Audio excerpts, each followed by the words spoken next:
وكل بدعة ضلالة وكل ضلالة في النار. أعوذ بالله من الشيطان الرجيم. بسم الله الرحمن الرحيم.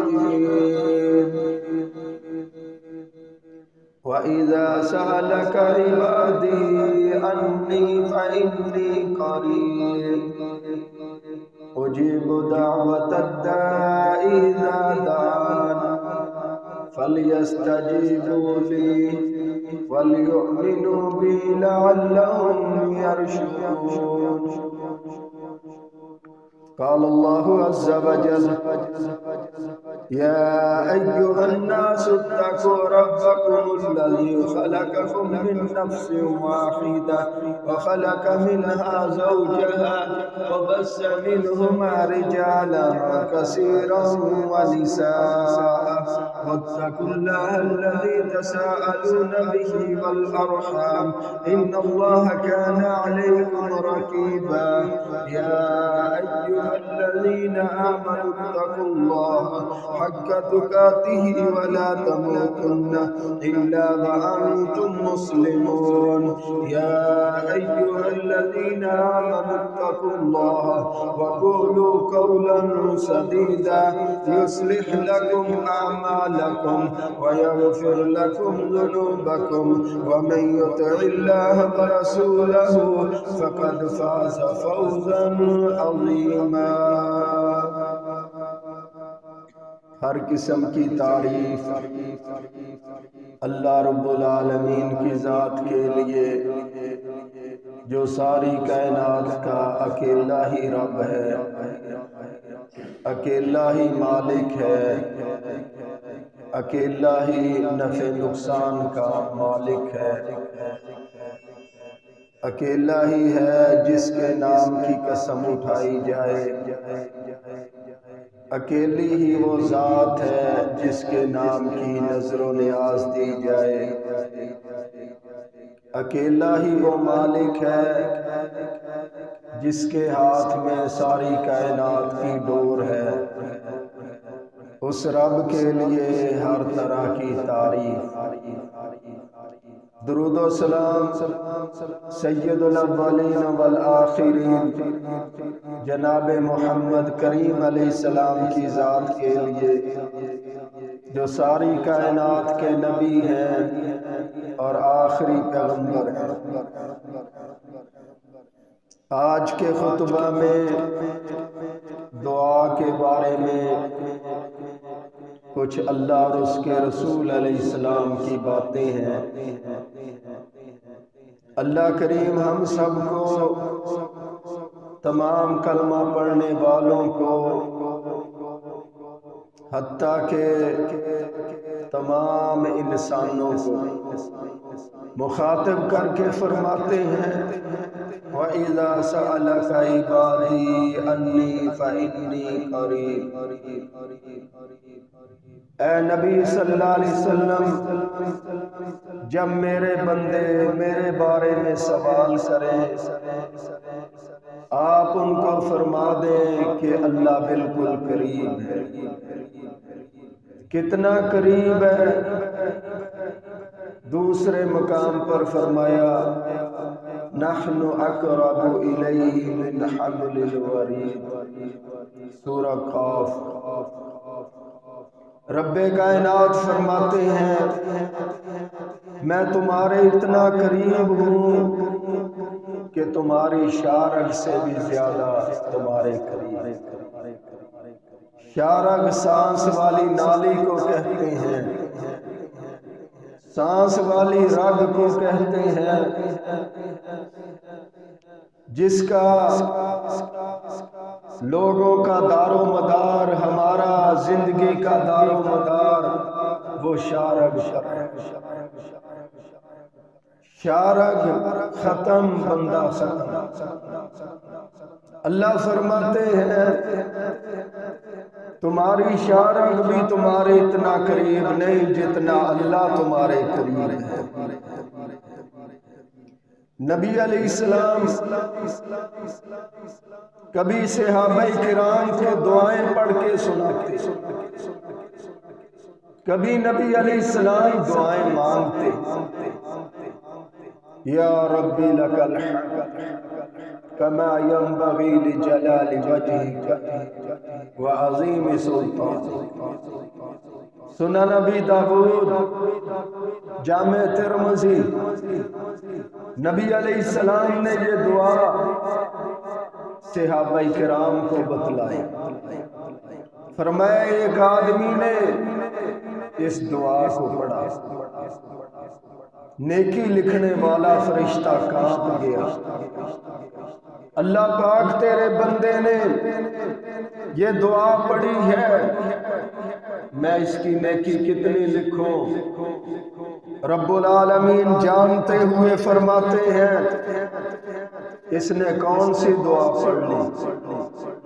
فرشتہ پڑھ کر سناتا ہے، یا ربی لک الحمد کما ينبغی لجلال وجہک وعظیم سلطانک۔ یہ دعا اس نے پڑھی ہے، یہ الفاظ اس نے پڑھے ہیں، معنی کیا ہے؟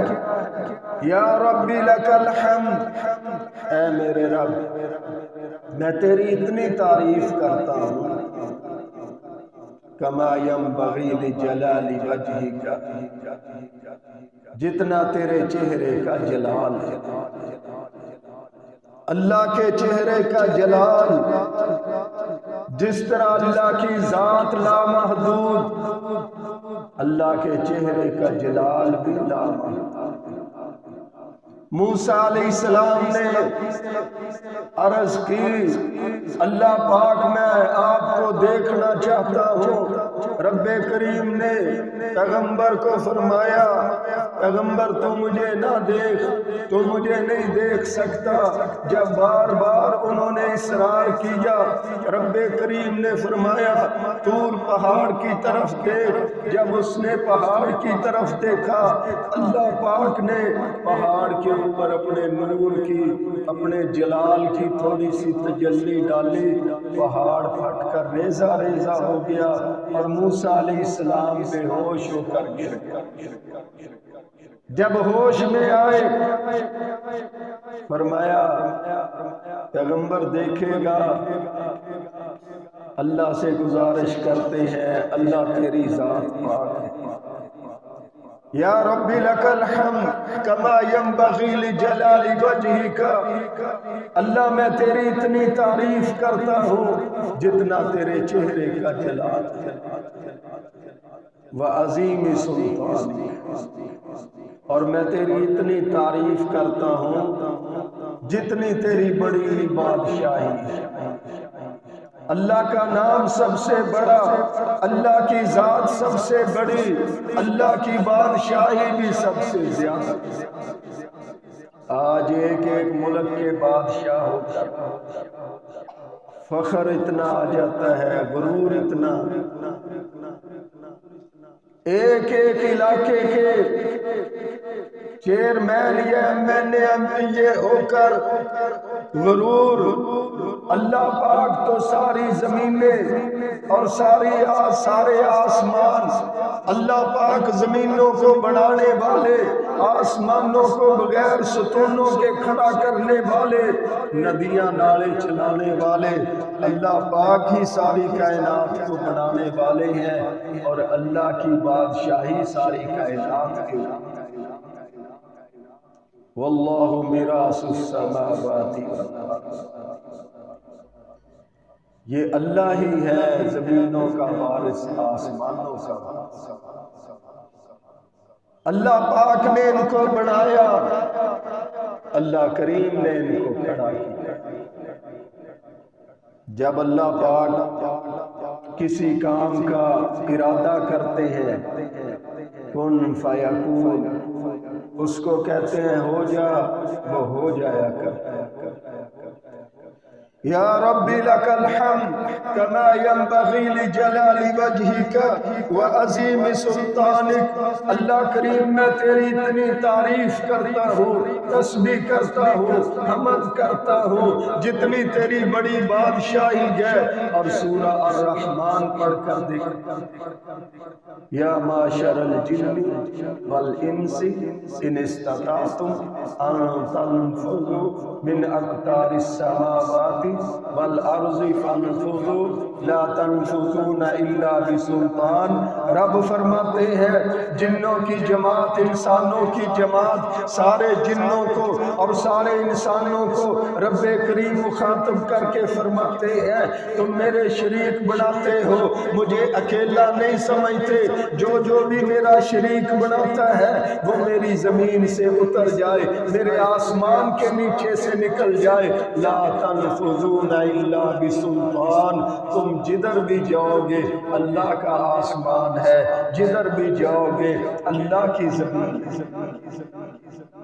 بھائیو یہ دعا نبی علیہ السلام نے صحابہ کو بتلائی اور صحابی نے پڑھی۔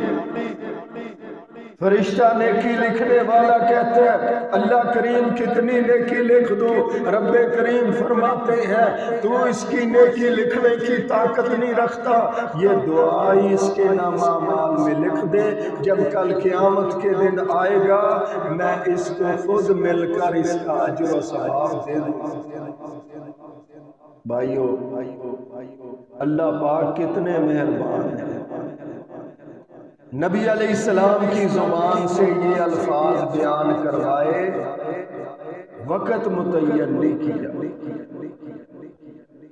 رات کو پڑھو، دن کو پڑھو، شام کو پڑھو، صبح پڑھو، جب تمہیں وقت ملے تم اس دعا کو پڑھ سکتے ہو۔ کوئی تعداد بھی مقرر نہیں کی، کہیں ایسا نہ ہو تعداد چھوٹ جائے، زیادہ مرتبہ پڑھ لو، تھوڑی مرتبہ پڑھ لو، یہ اللہ پاک نے ہم سب کلمہ پڑھنے والوں پر احسان کیا۔ اور ایک اور بات یہاں پر چھپی ہوئی ہے جس کی طرف ہماری توجہ نہیں۔ نبی علیہ السلام نے فرمایا، اللہ نے اس کو فرمایا کہ قیامت کے دن خود مل کر میں اس کو اس کا اجر و ثواب دوں گا۔ نبی علیہ السلام کی پکیزہ زبان سے اللہ نے اس کی کامیابی کے کلمے کہلوا دیے کہ وہ دعا پڑھنے والا قیامت کے دن آئے گا، اللہ اس کے ساتھ ملاقات کرے گا، اور جس کے ساتھ اللہ ملاقات کرے گا وہ کتنا بڑا کامیاب ہوگا، اس کی ناکامی کا تو سوچ بھی نہیں سکتے۔ بھائیو نبی علیہ السلام نے کچھ دعائیں پڑھی ہیں اور کچھ دعائیں مانگی ہیں۔ بدر کا میدان ہے، 313 صحابہ کو لے کر بدر کے میدان میں پہنچ گئے، ساری رات دعا کرتے رہے، نماز پڑھتے رہے۔ اللہ پاک نے نقشہ قرآن میں بیان کیا، استستغیثون ربکم فاستجاب لکم انی ممدکم بألف من الملائکۃ مردفین۔ پیغمبر جی اس وقت کو یاد کیجئے جب آپ اپنے مددگار کو پکار رہے تھے، آپ کے رب نے آپ کی دعا کو قبول بھی کیا تھا اور وعدہ بھی کیا تھا 1000 فرشتہ آئے گا تیرے صحابہ کے ساتھ مل کر کافروں کا مقابلہ کرے گا۔ نبی علیہ السلام ساری کائنات کے سردار ہیں، 13 سال مکہ میں تبلیغ کرتے رہے، پھر مدینہ طیبہ میں چلے گئے، آپ کے صحابہ کو تکلیفیں دی گئی، پیغمبر علیہ السلام کو خود تکلیفیں دی گئی، آپ کی بیٹی کو خنجر مار کر شہید کر دیا گیا۔ آپ کی صحابیہ کے 2 ٹکڑے کر دیے گئے۔ سیدنا بلال کو مکے کی گلیوں میں گھسیٹا گیا۔ تکلیفیں رات کے اندھیرے میں نکلے تھے، ہجرت کر کے مدینہ طیبہ میں پہنچے تھے، اور پھر جب میدان بدر کے لیے آئے پھر بھی اللہ کے سامنے دعائیں مانگی۔ کیا سبق ملا؟ کہ پیغمبر صلی اللہ علیہ وسلم بھی اللہ ہی سے مانگتے تھے۔ جتنا بھی کوئی بڑا بن جائے، نبی علیہ السلام سب سے بڑے امت میں، ساری کائنات میں اللہ پاک نے سب سے اونچا اور سب سے اعلیٰ، سب سے زیادہ درجے والا کس کو بنایا؟ جناب محمد کریم علیہ السلام۔ وہ بھی ساری رات دعا کر رہے ہیں۔ اتنی تکلیفوں کے بعد، اتنی آزمائشوں کے بعد اللہ کے سامنے دعائیں کر رہے ہیں۔ جسمانی تکلیفیں بھی بہت آئی، آزمائشیں بھی بہت آئی۔ اندازہ لگاؤ، جس رسول علیہ السلام کے 4 بیٹے چھوٹے چھوٹے ہوتے ہی فوت ہوئے، کتنی بڑی آزمائش ہے۔ چچا ساتھ دیتا تھا، کلمہ نہیں پڑھا تھا، وہ فوت ہو گیا۔ نبی علیہ السلام کے ساتھ اماں ختیجہ ساتھ دیتی تھی، وہ بھی دنیا سے چلی گئی۔ آزمائشیں پیغمبر علیہ السلام کو اور آپ کی بچیوں کو شیب ابی طالب کے پہاڑوں کے اندر بند کر دیا گیا۔ وہاں پر راشن پہنچنے پر بھی پابندی تھی، جسمانی تکلیفیں بھی آئی اور آزمائشیں بھی آئی، لیکن پیغمبر علیہ السلام اللہ کا حکم مانتے رہے۔ اللہ کا حکم مان کر مدینہ میں گئے اور وہاں پر 313 صحابہ کو لے کر میدان بدر میں آئے۔ پھر بھی یہ اس لیے نہیں کھڑے ہو گئے کہ اتنی تکلیفیں اٹھائی ہیں، اب تو اللہ مدد کرے گا، پھر بھی اللہ سے دعائیں مانگے۔ سیدنا ابو بکر نے آپ کے کندھے کی گری ہوئی چادر اٹھا کر کہا،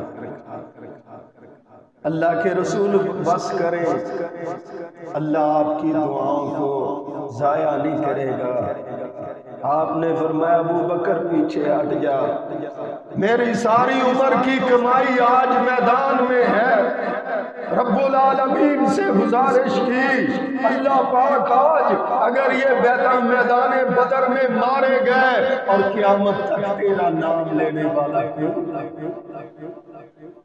اللہ سے دعا مانگو۔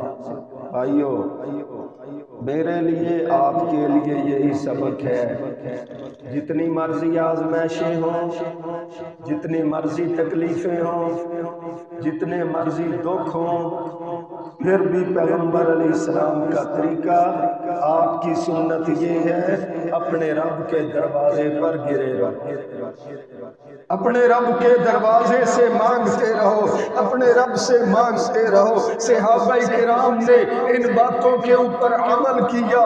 ایک صحابی نے سنا کہ پیغمبر علیہ السلام نے فرمایا جس کو بخار ہو جاتا ہے اللہ پاک اس کے گناہ معاف کرتا ہے، اس کی خطائیں معاف کرتا ہے، اور اللہ پاک بخار کی وجہ سے درجے بلند کرتا ہے، جنت میں مقامات عطا کرتا ہے۔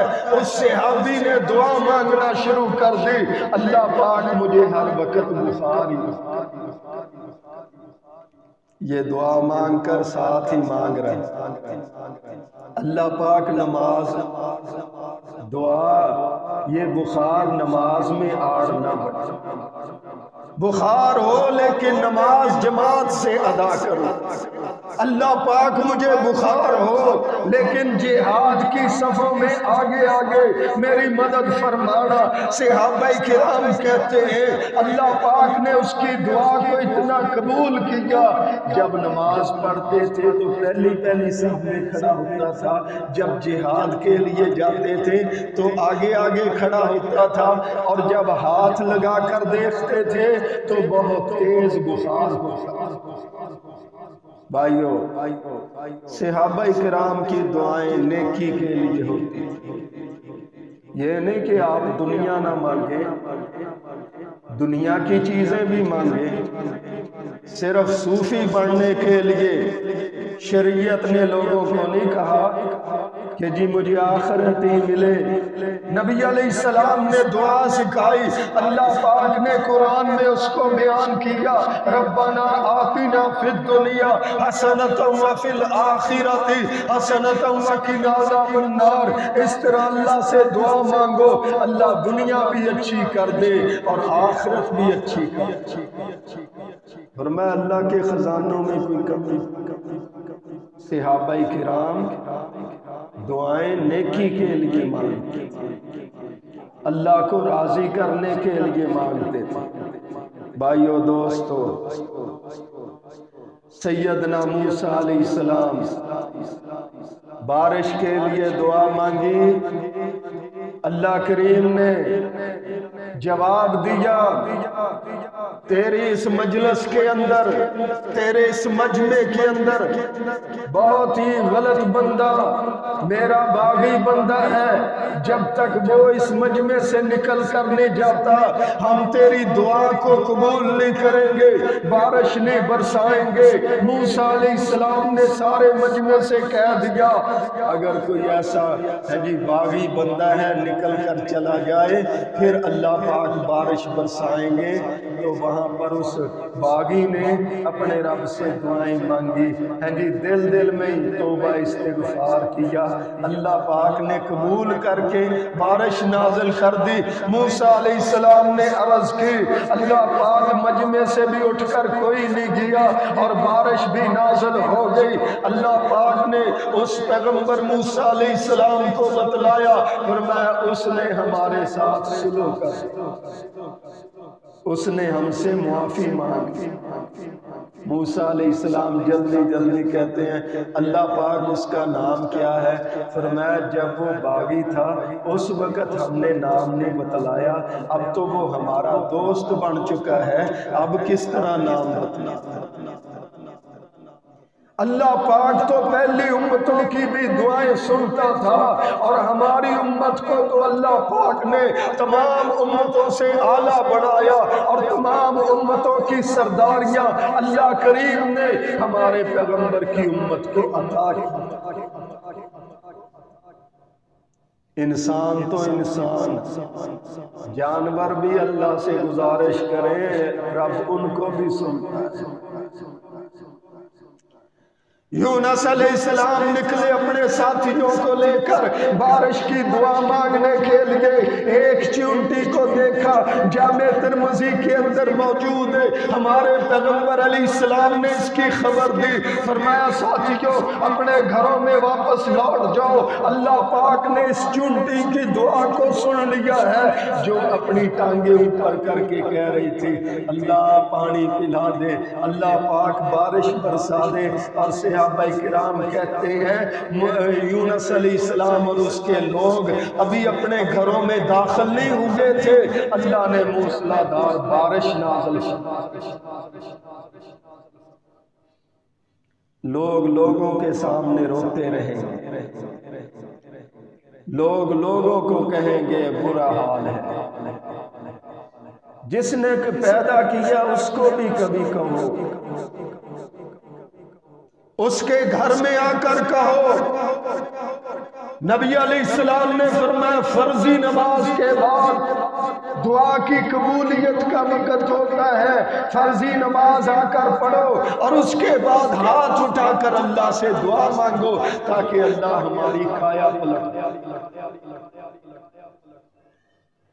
اذان اور تکبیر کے درمیان جو وقت ہوتا ہے یہ دعا کی قبولیت قبولیت کا ہمارے پیغمبر علیہ السلام نے ہمیں خبر دی ہے۔ آؤ کلمہ پڑھنے والوں اللہ کے گھروں میں اذان کے وقت آؤ، اذان اور اقامت کے درمیان میں اللہ کا دروازہ کھٹکھٹاتے ہیں۔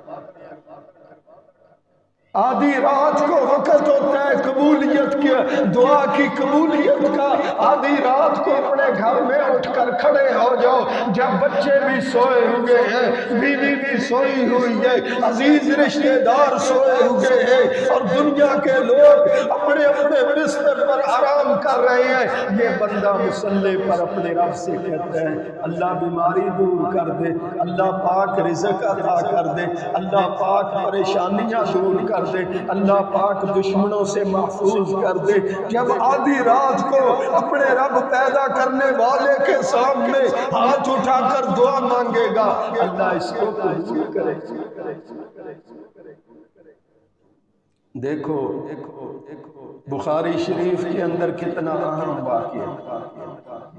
نبی علیہ السلام نے فرمایا پہلی امتوں میں ایک آدمی تھا، اس نے دوسرے آدمی سے ادھار پیسے لیے، جس نے پیسے لیے وہ دریا کی دوسری جانب رہتا تھا، جس نے پیسے لیے وہ پہلی طرف۔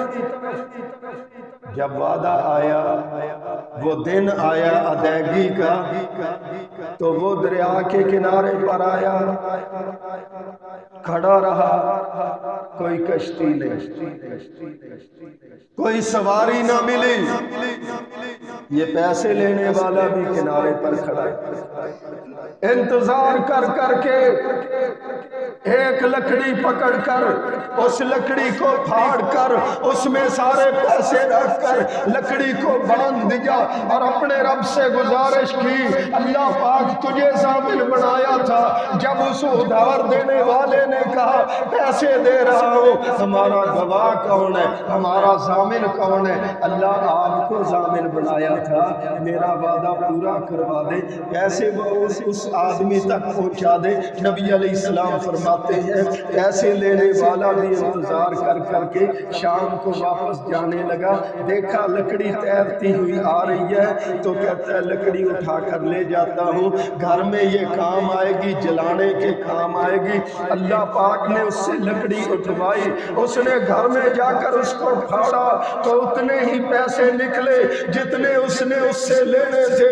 جب ان کی آپس کے اندر ملاقات ہوئی، اس نے کہا جناب اس دن مجھے کوئی کشتی نہ ملی، میں نے لکڑی کے اندر پیسے بھر کر دریا میں ڈال دیے تھے، تو اس نے کہا جس رب کو ہم نے ضامن بنایا تھا اس رب نے تیرے پیسے مجھ تک پہنچا۔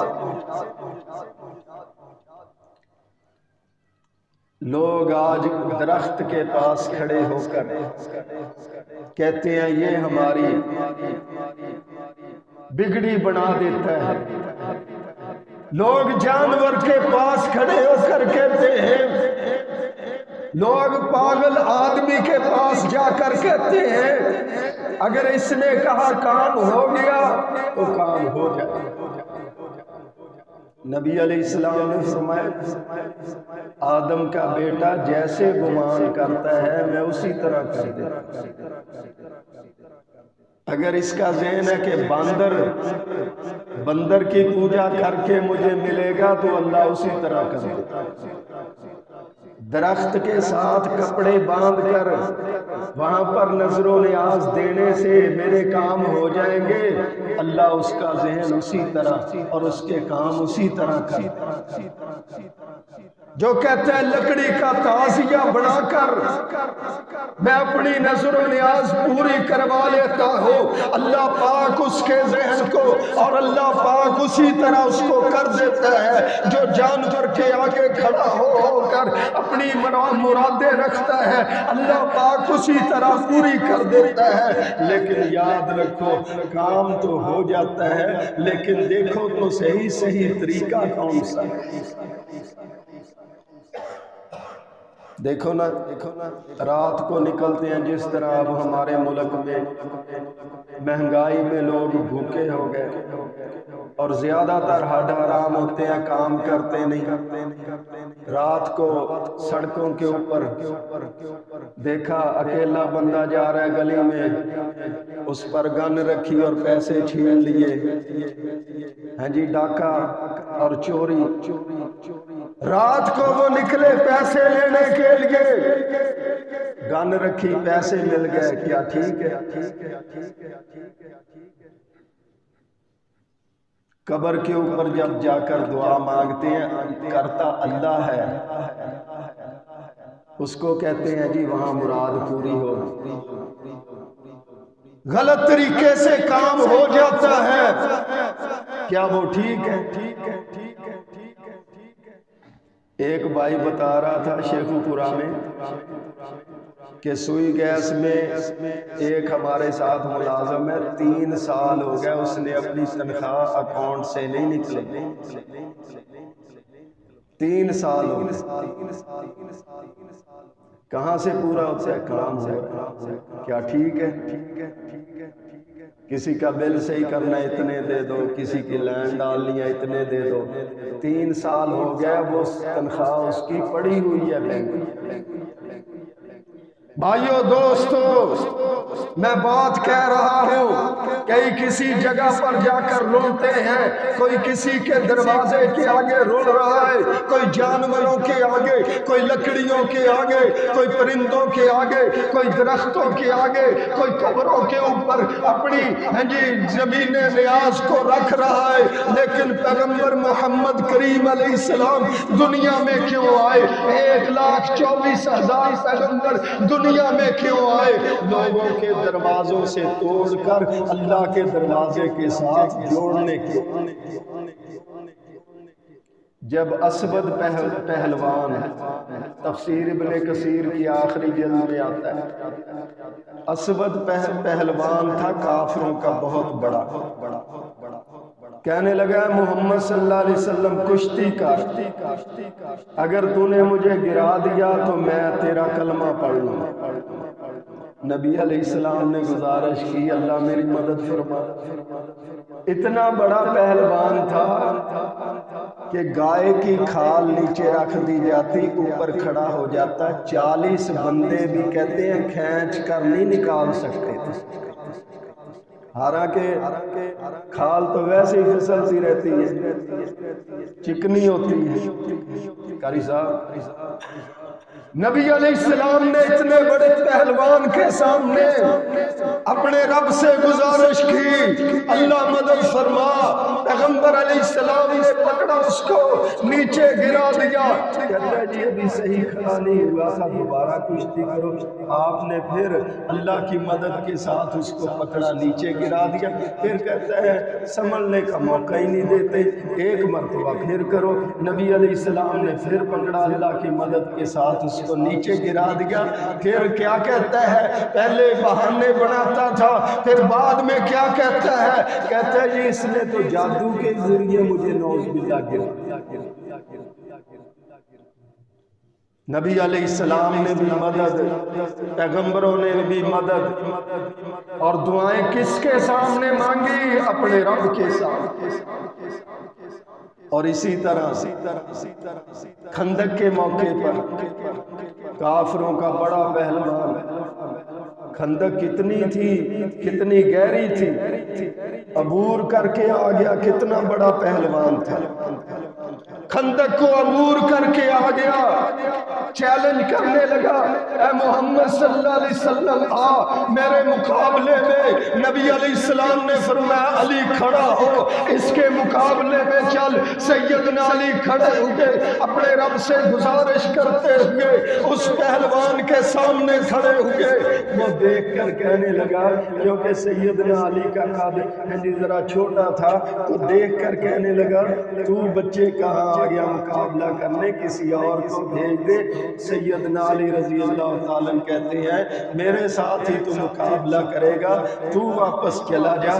کہتا ہے اگر میں واپس چلا گیا، عرب کی عورتیں، ہمارے عزیزوں کی عورتیں مجھے تانے مار مار کر مار دیں گے، سیدنا علی فرماتے ہیں اگر میں واپس چلا گیا تو جنت کی حوریں مجھے تانے مار مار کر واپس کر دے گی، میں اپنے پیغمبر کی بات مان کر آیا ہوں، جب مقابلہ ہوگا کہتا ہے جی پہلے وار کر، سیدنا علی فرماتے ہیں تو پہلے وار کر، جب اس نے تلوار ماری سیدنا علی نے روک کر اور پھر خود وار کیا، درمیان میں سر کے درمیان میں تلوار لگی اور دو ٹکڑے ہو کر وہ گر گئے۔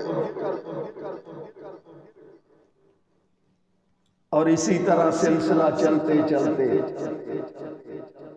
چنگیز خان کا نام تو آپ نے سنا ہے، بہت بڑا بے ایمان کافر گزرا ہے، ہلاکو خان بھی اسی کا پوسرا تھا نا،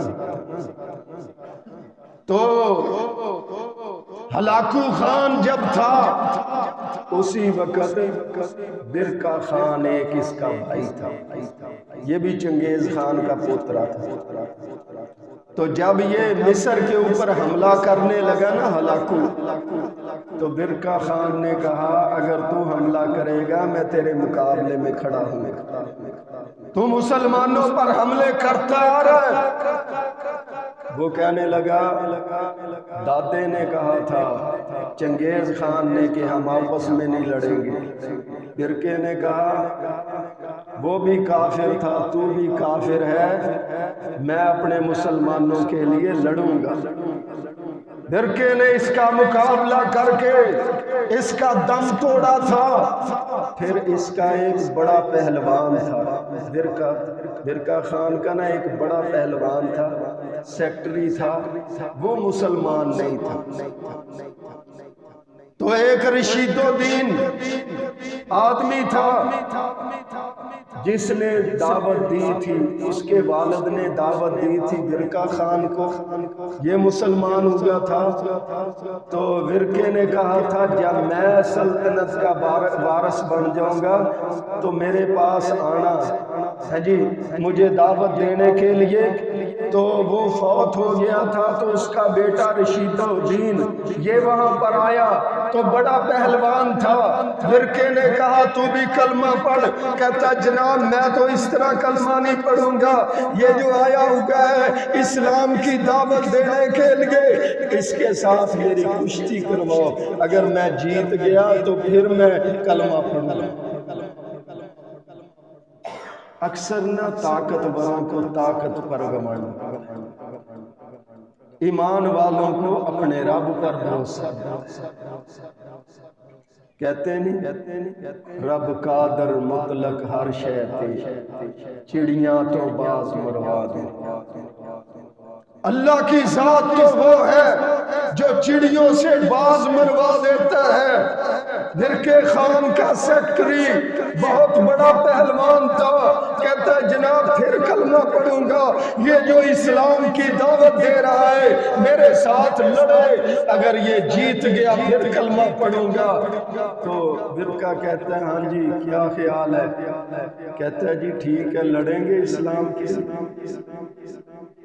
دوسرے دن طے ہو گیا، دوسرے دن مقابلہ کریں گے، رشید الدین مسلح بچھا کر اللہ کے سامنے دعائیں، اللہ پاک کہاں وہ اتنا بڑا پہلوان، کہاں وہ اتنا بڑا کمانڈر، اور کہاں اس کا جسم اتنا بڑا اور میرا چھوٹا سا جسم ہے، لیکن اللہ پاک تیری طاقت کے آگے تو کچھ بھی نہیں، میری مدد فرما، اسلام کا مسئلہ ہے، کلمے کا مسئلہ ہے، پیغمبر علیہ السلام کی شریعت کا مسئلہ ہے، دین اسلام کا مسئلہ ہے، اللہ مدد فرما۔ جب دوسرے دن گئے کہتے ہیں رشید الدین اس کے پیٹ تک تقریباً آتا تھا، تو اس نے اللہ اکبر کر کر جب اس کے سینے میں ایک مکہ مارا، وہ کتنی ہی ہے جی وہ کتنی مرتبہ ہی الٹ الٹ کر جا کر گرا، تو پھر وہ کھڑا ہو کر آیا، کہنے لگا یہ کیا ہو رہا ہے، پھر اللہ اکبر کر کے اس کے سینے میں مکہ مارا، پھر وہ پیچھے گرتا گرتا جا کر گر گیا، پھر وہ بھاگ کر آیا، تیسری مرتبہ پھر اس اللہ کے بندے نے اللہ اکبر کر کے اس کو مکہ مارا، تو وہ اٹھ نہ سکا، پھر وہ وہاں پر لیٹا لیٹا ہی کہتا ہے لا الہ الا اللہ محمد الرسول اللہ صلی اللہ علیہ وسلم۔ بھائیو آج کے خطبے کا نکتہ یہ تھا، میں کچھ بھی نہیں، آپ کچھ بھی نہیں، کلمہ پڑھنے والے کچھ بھی نہیں، دنیا ساری کچھ بھی نہیں ہے، اللہ سب کا مالک ہے، اللہ سب کا خالق ہے، اللہ سب کا رازق ہے، اللہ سب کا مددگار ہے، اللہ سب کی دعاؤں کو سننے والا ہے اور سب کے اوپر رحم کرنے والا ہے۔ ہم اللہ سے دعا کرتے ہیں اللہ ہمارے ملک پر رحمت نازل فرما۔ ربنا تقبل منا انک انت